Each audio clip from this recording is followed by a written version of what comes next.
So hey guys, welcome back to a brand new video. तो आज की video में मैं आपसे बात करूंगा एक ऐसे कॉन्सेप्ट के बारे में या फिर एक ऐसे टॉपिक के बारे में जो कि बहुत ही बेसिक है और आपको as a BSc second year student पता रहना चाहिए कोऑर्डिनेशन केमिस्ट्री में। ठीक है, वो टॉपिक का नाम है किलेट या फिर किलेशन या फिर किलेट कंपाउंड क्या होते हैं। ठीक है, वो आपको पता रहना चाहिए कि वो क्या होते हैं, वो कैसे क्लासीफाई किए करते हैं हम उनको। ठीक है, तो यही आज हम पढ़ने वाले हैं। आपको बता दिया, मोटा मोटा ज्ञान दे दिया कि क्या पढ़ेंगे।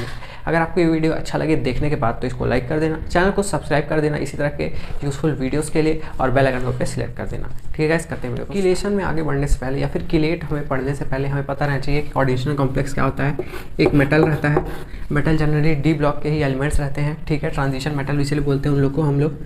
ठीक है, और एक लिगेंड रहता है जो कि जिसके पास एक्स्ट्रा इलेक्ट्रॉन पेयर रहता है, वो अपना एक पूरा इलेक्ट्रॉन पेयर डोनेट कर देता है मेटल को और बन जाता है आपस में कोऑर्डिनेशन कॉम्प्लेक्स। ठीक है, इतना सिंपल सी चीज़। ये हो गया हमारा नॉर्मल कोऑर्डिनेशन कॉम्प्लेक्स।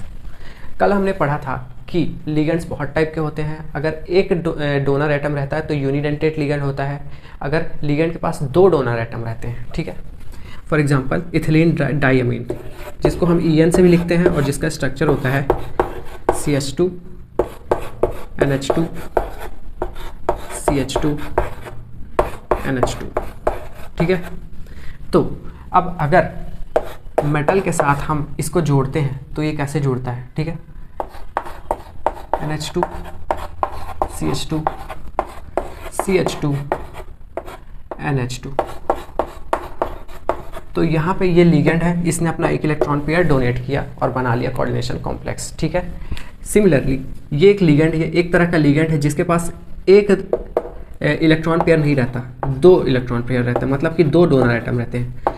तो ये कॉम्प्लेक्स बनाता है कुछ ऐसा। ठीक है, तो ऐसा लिगेंड जो कि एक से ज़्यादा डोनर एटम रखता है वो किलेशन में पार्टिसिपेट करता है और वो कॉम्प्लेक्स फॉर्मेशन करता है।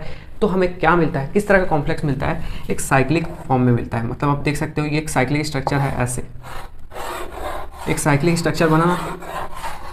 तो मतलब कि ऐसा लिगेंड जिसके पास दो डोनर एटम है, ठीक है, वो मेटल के साथ इलेक्ट्रॉन को अपना शेयर करता है और कोऑर्डिनेशन कॉम्प्लेक्स जब बनाता है तो एक साइक्लिक स्ट्रक्चर बनता है। उसी को हम कहते हैं किलेट प्रोडक्ट या फिर किलेट कंपाउंड। ठीक है, इसी प्रोसेस को हम कहते हैं किलेशन।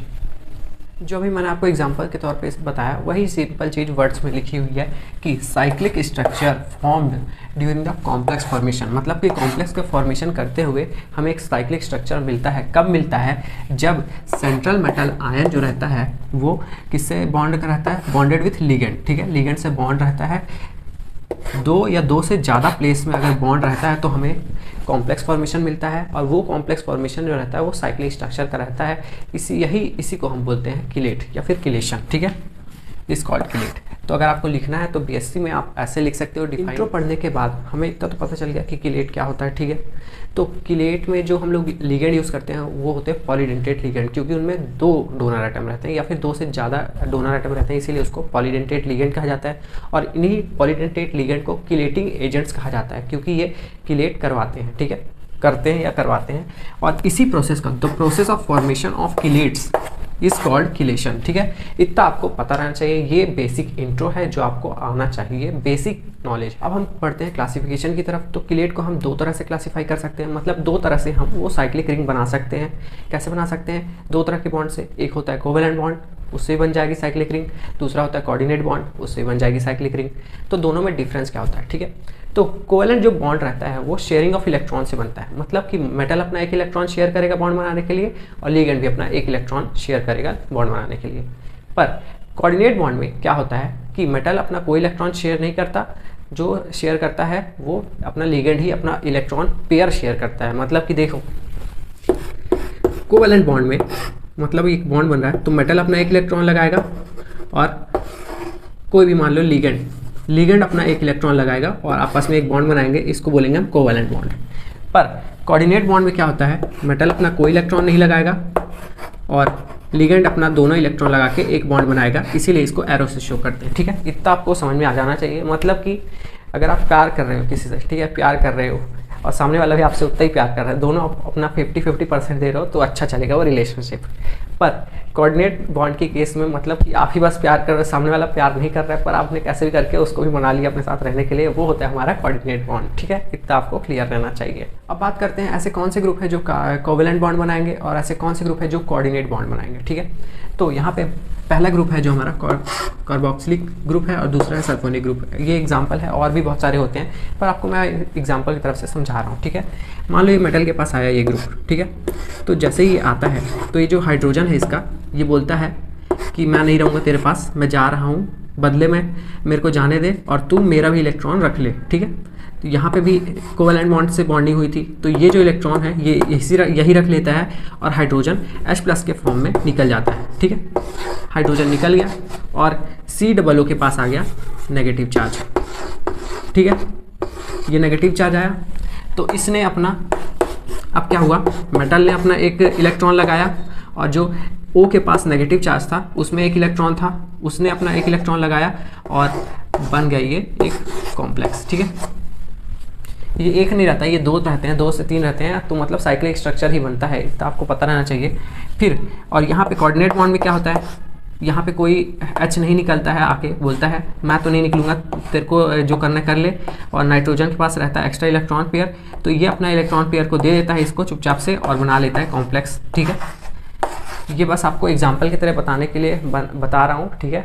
और पर ये जो रहता है ये साइक्लिक स्ट्रक्चर ही फॉर्म करता है। सो गाइस, अभी तक जो मैंने बात की coordinate bond, covalent bond, nature of bonds, ठीक है, ये सब था क्लासिफिकेशन का एक बेस। अब हम बात करते हैं असली क्लासिफिकेशन कैसे होता है। असली क्लासिफिकेशन में हम देखते हैं कि कितने नंबर ऑफ कोवेलेंट बॉन्ड जुड़े हैं और कितने नंबर ऑफ कोऑर्डिनेट बॉन्ड जुड़े हैं, ठीक है। तो फर्स्ट क्लासिफिकेशन भैया number of acidic group. Acidic group में आता है हमारा कोवेलेंट बॉन्ड। अब इसको एसिडिक ग्रुप क्यों बोलते हैं, ठीक है, ये पहले डिस्कस कर लेते हैं। एसिडिक ग्रुप में जो हमारा जो कोवेलेंट बॉन्ड हमने पढ़ा है, ठीक है, उसमें जो हाइड्रोजन चला जाता है वो हमारा जो रहता है हाइड्रोजन, वो रहता है एसिडिक हाइड्रोजन, ठीक है। इजीली वो अपने कंपाउंड को छोड़ के चला जाता है, मतलब वो एसिडिक हाइड्रोजन है। तो इसीलिए number of acidic group and number of coordinating group involving chelation, तो यही हमारा जो रहता है कि नंबर ऑफ एसिडिक ग्रुप जो रहता है वो किलेशन में भी इन्वॉल्व रहता है और कोऑर्डिनेट ग्रुप तो रहता ही रहता है, ठीक है। तो अगर हम बाइडेंटेट लिगेंड देखें तो उसमें 3 तरह के हमें पॉसिबिलिटी मिल सकती है कि जो हमारे दोनों जो बॉन्ड बनेंगे वो कोवेलेंट बॉन्ड बनेंगे लिगेंड से जुड़ के और साइक्लिक स्ट्रक्चर बनेगा, ठीक है। उसके बाद दोनों जो हमारे बॉन्ड बनेंगे उसके अलावा तो वो बनेंगे कोऑर्डिनेट बॉन्ड, वहाँ पे कोई एसिडिक हाइड्रोजन नहीं होगा, कोई कोवेलेंट बॉन्ड नहीं होगा, मतलब दोनों बॉन्ड होंगे, कोऑर्डिनेट बॉन्ड बनेंगे। या फिर हमारा तीसरा जो टाइप रहता है वो हमारा रहता है कि एक कोवेलेंट बॉन्ड बनेगा एक साइड से और एक साइड से कोऑर्डिनेट बॉन्ड बनेगा, तो मतलब कि साइक्लिक स्ट्रक्चर मिलेगा पर एक मिक्स मतलब कॉम्प्लेक्स मिलेगा, एक कोऑर्डिनेट बॉन्ड की प्रॉपर्टी रहेगी और एक कोवेलेंट बॉन्ड की, ठीक है। अब बात करते हैं ट्राइडेंटेड लिगेंड, जिनमें हम 3 तरह से हम रिंग बना सकते हैं, 3 बॉन्ड के मदद से हम एक साइक्लिक स्ट्रक्चर बना सकते हैं। तो उसमें भी सेम केस है कि तीनों जो बॉन्ड होंगे हमारे एसिडिक होंगे, तीनों जो बॉन्ड होंगे हमारे कोऑर्डिनेट होंगे, या फिर 2 एसिडिक होगा एक कोऑर्डिनेट होगा, या फिर 2 कोऑर्डिनेट होगा एक एसिडिक होगा, ठीक है। ये सब के एग्जाम्पल आपको यहाँ पे स्क्रीन में दिख रहा है। बाइडेंटेड पढ़ लिया, ट्राइडेंटेड पढ़ लिया, अब पढ़ेंगे हम क्वाड्रिडेंटेड, ठीक है। इसमें एक ही केस रहता है, 4 कोऑर्डिनेटिंग बॉन्ड बस बनते हैं, कोई एसिडिक बॉन्ड नहीं बनता, ठीक है। क्योंकि हमें एक स्टेबल कॉम्प्लेक्स बनाना रहता है, इसलिए हम 4 यहाँ पे कोऑर्डिनेट ग्रुप लेते हैं, 4 कोऑर्डिनेट बॉन्ड बनाते हैं। आपको इसका एग्जांपल दिख रहा होगा। सो ऐसे ये था एक बहुत ही छोटा सा वीडियो किलेट और उसके क्लासिफिकेशन के ऊपर। अगर आपको ये वीडियो अच्छा लगा तो इसको लाइक कर देना, चैनल को सब्सक्राइब करते हुए जाओ, बेल आइकन कॉल पे सिलेक्ट कर दो। कोई भी डाउट हुआ ना तो comment section, Telegram, WhatsApp, Insta कहीं भी पूछ सकते हो। सो ऐसे करते वीडियो का एंड मिलते हैं नेक्स्ट वीडियो में, बाय।